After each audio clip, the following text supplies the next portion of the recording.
Hola chicos, ¿cómo están? Espero que estén muy bien y que otra vez estén listos para aprender.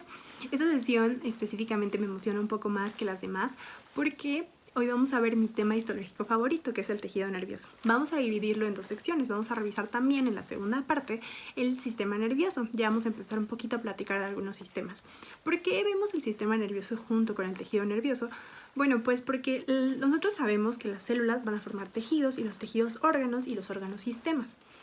La mayor parte del cuerpo humano, como ya lo hemos mencionado muchas veces, están formados por los 4 tejidos básicos, que son el epitelial, conjuntivo, muscular y nervioso. Sin embargo, específicamente el sistema nervioso es un sistema muy característico porque está conformado en casi su mayoría exclusivamente por tejido nervioso. Es por eso que generalmente los revisamos en conjunto. Entonces, en esta sesión vamos a platicar de las células principales del tejido nervioso, sus funciones, cómo se ven un poco morfológicamente. Vamos a hablar igual de todo este proceso del impulso nervioso que nos ayuda a transmitir la información del sistema nervioso. Y pues nada, ya vamos a empezar, espero que les guste. Entonces, primero, el tejido nervioso va a tener 3 funciones. Van a ser una función sensitiva, es decir, receptora, que va a captar los estímulos del medio a través de los distintos receptores que tiene el sistema nervioso alrededor de todo el cuerpo. Va a tener una función integradora, que va a pasar estos estímulos sensitivos hacia su última función, que es una función motora o pues de respuesta, que ante esos estímulos puede ser que haga la contracción de un músculo o secrete alguna sustancia de una glándula. El tejido nervioso, como todos los tejidos, va a estar compuesto pues, por tanto células como matriz extracelular. En el caso de la sustancia extracelular va a ser tan pequeña, tan mínima, que es un poco irrelevante platicarla en este tejido. Y de las células se va a encontrar principalmente la neurona y las células de la glía. Vamos a iniciar con la primera célula, que es la neurona. Esta va a tener un soma, que es el cuerpo de la neurona, también se le denomina pericarion, dentro del cual en los filamentos intermedios del citoesqueleto va a haber uno muy específico que se llama neurofilamento. Vamos a tener también una prolongación, una evaginación muy larga, que es exclusivamente una por neurona, que se denomina axón. La diferencia entre esta prolongación con las otras que vamos a platicar es que en esta se presenta al inicio algo que se denomina cono axiónico. Después vamos a tener las otras prolongaciones, que van a ser las dendritas. Estas se encargan de recibir los impulsos. No van a estar mielinizadas, a diferencia de los axones. Ahorita vamos a hablar de la mielina. Y estas van a recibir estos impulsos, como decía, de la periferia hacia el soma. También dentro de las dendritas vamos a tener algo que se denomina espinas dendríticas. Estas son unas como ramificaciones dentro de las mismas dendritas que van a aumentar el área de sinapsis de la neurona. También son muy plásticas, entonces pueden como aparecer y desaparecer constantemente. Dentro del soma vamos a tener distintos organelos. Vamos a tener un núcleo que es muy eucromático. Hay un nucleolo muy grande al que se le denomina núcleo de cara abierta. También vamos a encontrar lo que son los cuerpos de Nissl, que son unos cúmulos de ribosomas y retículo endoplásmico rugoso, que al microscopio óptico se van a ver como esos puntitos más basófilos. Y también vamos a tener algunas inclusiones. Dentro de las inclusiones que podemos encontrar en las neuronas está la lipofuscina, que es una inclusión de desgaste, y la neuromelanina, que se encuentra principalmente en lugares como el mesencéfalo. Siguiendo con las neuronas, vamos a tener distintas clasificaciones. Algunos tipos de neuronas se clasifican por función y otras por el número de evaginaciones o prolongaciones que contienen. Iniciando primero con el tipo de neuronas que son por función, vamos a tener que existen 3 tipos.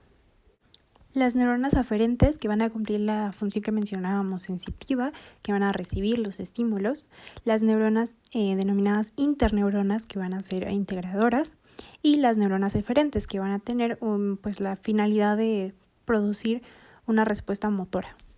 Pasando ahora a la clasificación, a partir del número de vaginaciones, vamos a tener igual que existen 3 tipos, las pseudounipolares, las bipolares y las multipolares. Las neuronas pseudounipolares van a tener una sola prolongación, que va a ser el axón, y este se va a dividir cerca del pericarion en 2 ramas.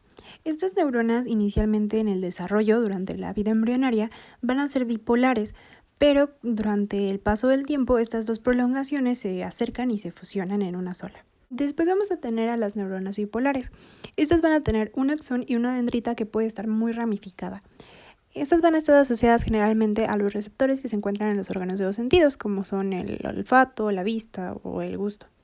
Por último están las neuronas multipolares. Estas son neuronas que van a tener 2 o más prolongaciones, es decir, el axón que tienen todas las neuronas y múltiples dendritas que están ramificadas.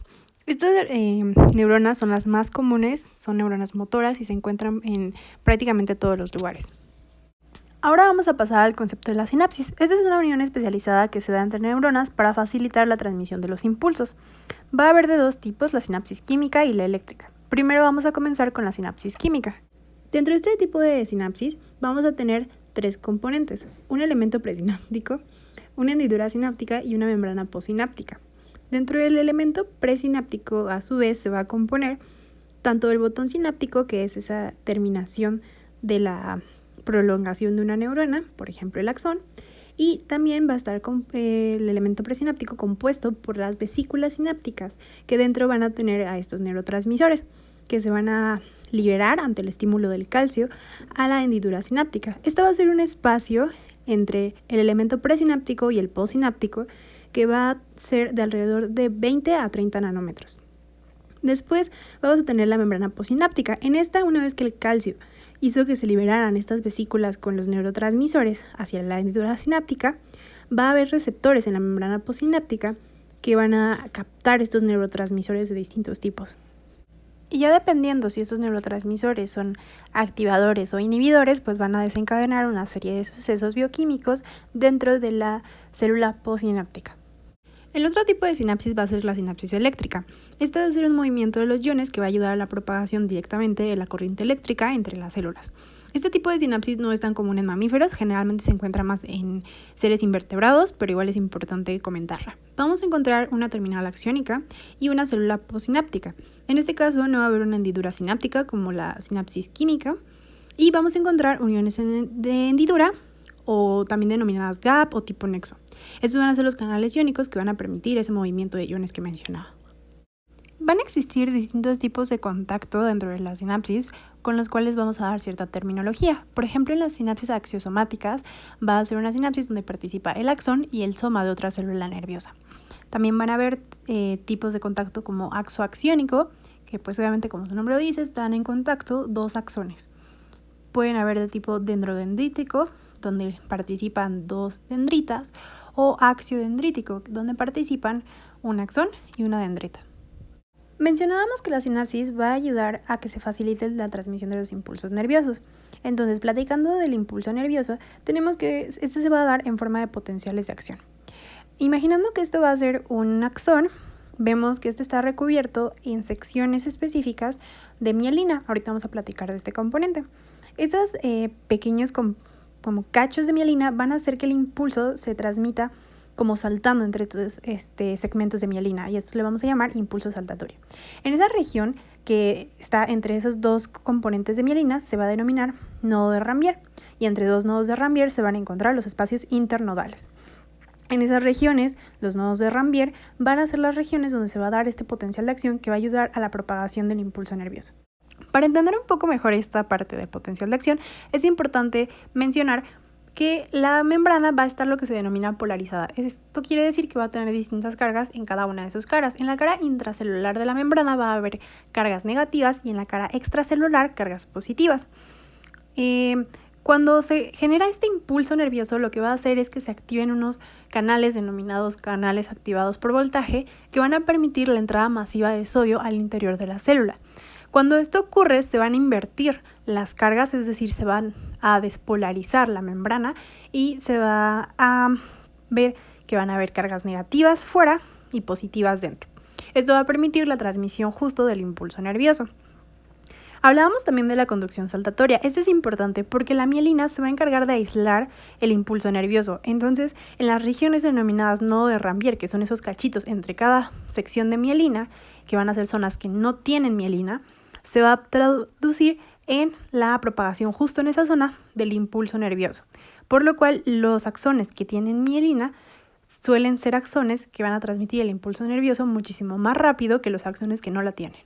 Sabemos que las neuronas no se replican, sin embargo, intercambian sus componentes constantemente. Por eso son tan metabólicamente activas y hay muchísima síntesis en ellas. Estos componentes se van a transportar a los diferentes lugares de la célula a través del transporte axiónico, que en realidad es muy similar a cómo funcionan el resto de las células. Tenemos un transporte que va a ir del soma a la periferia, que se va a denominar transporte anterogrado. Este va a utilizar ATP y generalmente ahí se transportan vesículas o elementos estructurales. El contrario, que va a ir de la periferia al soma, va a ser el retrógrado y este va a servir para generalmente endocitosis. Existen dos proteínas, que son la cinesina y la adeneína, que ya sabemos que son proteínas motoras que participan en estos transportes. También se puede clasificar el transporte axiónico a través de la velocidad del desplazamiento que haya de los componentes. Va a haber una velocidad de desplazamiento lenta y una rápida. En el caso de la lenta, esta solamente va a ser anterogrado y en la rápida puede ser bidireccional. El desplazamiento de velocidad lenta solamente es más o menos hasta 4 milímetros al día, mientras que la velocidad de desplazamiento rápida puede llegar incluso hasta 400 milímetros al día.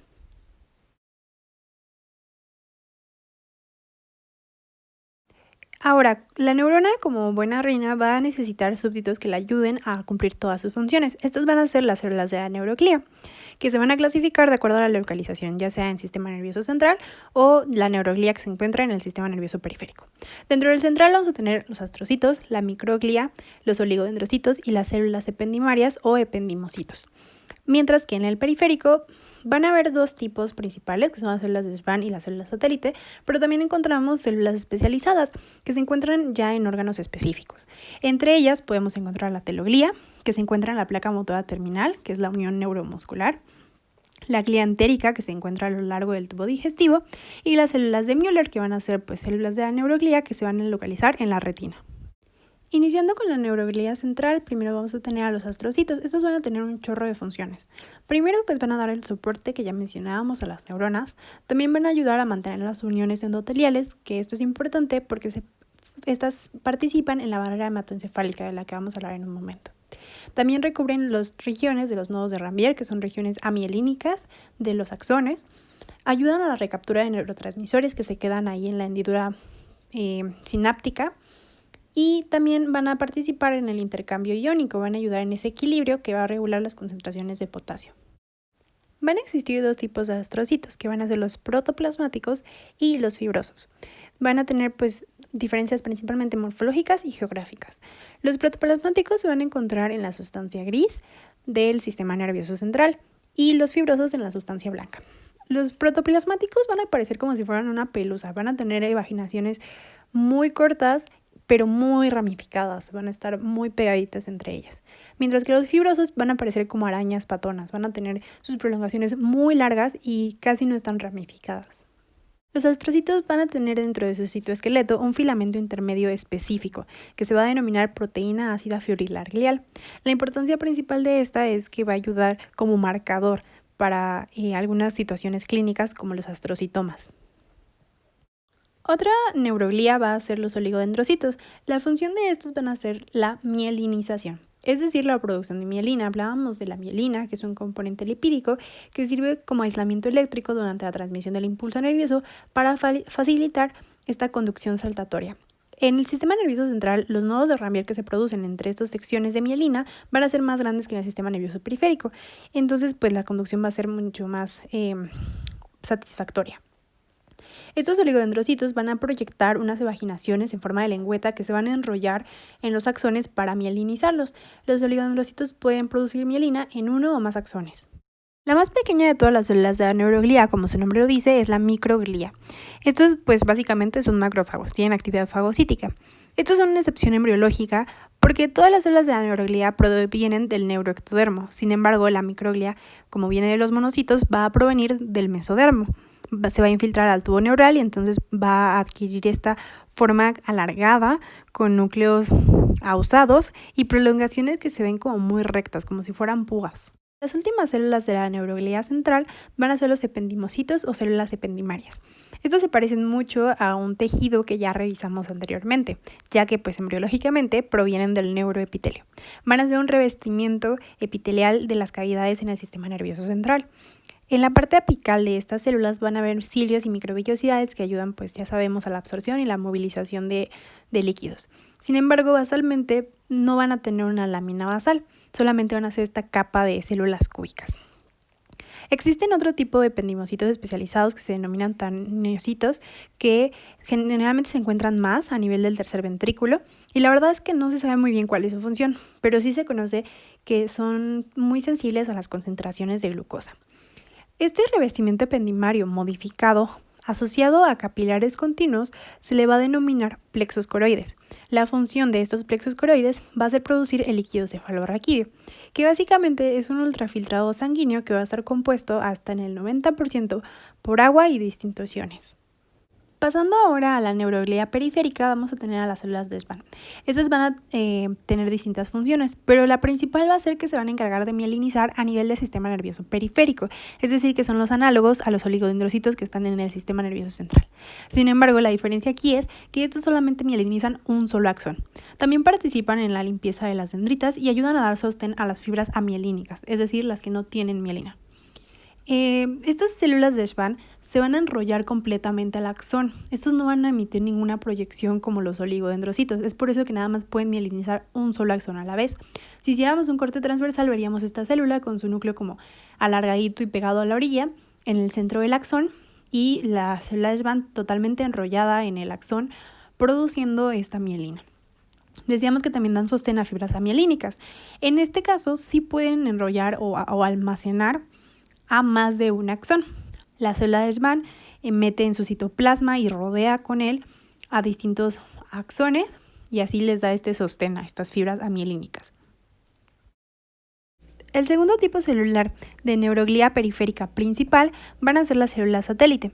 Estas van a tener dos funciones principales. Una va a ser mantener el microentorno y la otra va a ser producir un aislamiento eléctrico. Esto ya que rodean a los somas neuronales que se encuentran en los ganglios a nivel del sistema nervioso periférico. Hace muchos años, cuando se inyectaba a través de la vía sanguínea colorantes para teñir tisularmente, se dieron cuenta que en el sistema nervioso no se teñía. Eso fue como el inicio que empezó a hacer suponer que había una barrera que no permitía el paso de sustancias hacia el sistema nervioso central, a pesar de que sí llegaban hasta allá los vasos sanguíneos. Eso es lo que ahora conocemos como la barrera hematoencefálica, que va a estar compuesta por distintos elementos. Uno de ellos, pues obviamente van a ser los vasos sanguíneos, por ejemplo los capilares, ahí vemos unos cuantos eritrocitos, y vemos que las células por las que sabemos que están formados estos vasos sanguíneos, que son las células endoteliales. Alrededor de los vasos sanguíneos vamos a encontrar otro tipo de células denominadas pericitos, que también van a ser un componente de la barrera hematoencefálica. El tercer componente es esta membrana basal que comparten las células endoteliales con los pericitos. Y el cuarto y último componente de la barrera hematoencefálica va a ser estas células que ya mencionábamos desde el inicio de la neuroglía, que son los astrocitos. Los astrocitos van a tener unas prolongaciones que se van a denominar pies perivasculares, que pues como su nombre lo dice, se van a encontrar rodeando a estos vasos sanguíneos, y van a tener algunos canales como acuaporinas que van a permitir el paso, por ejemplo, de agua. Esta barrera es impermeable. Las únicas sustancias o moléculas que pueden pasar son moléculas que sean menores a 500 daltons, por ejemplo el oxígeno y el CO2.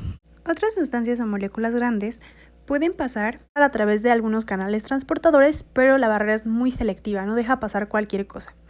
Existen solamente algunas regiones donde no hay barrera hematoencefálica a nivel del sistema nervioso, que van a ser el tercer y el cuarto ventrículo, y algunos órganos periventriculares como la glándula pineal y la hipófisis.